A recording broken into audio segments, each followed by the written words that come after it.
So we got the new SCL-1000 Kubota. We put a grapple on it. Just a brush rake is what we call it. But he's getting a bypass rotating grapple. And this only has one set of auxiliaries. So you got your A and B and then a K strain. So we just put a wire harness in it. So what you would do to run it is this will run your auxiliaries here and there, and then you hit this button, and then you hit these again, and that'll make it rotate right and left. So all we did is we pop this out, drilled a 9/16 hole in it.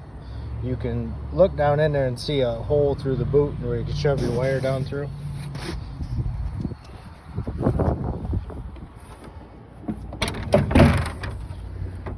So the battery is right here in these ones.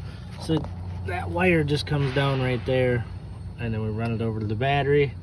And the white wire has the white wire is the hot wire, and that goes to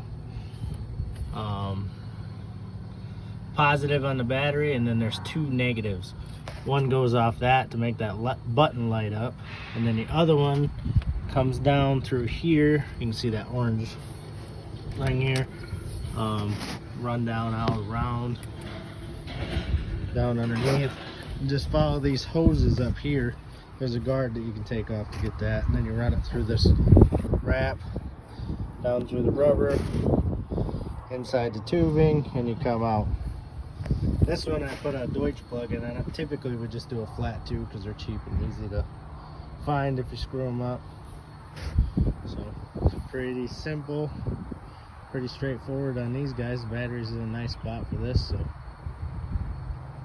that's it.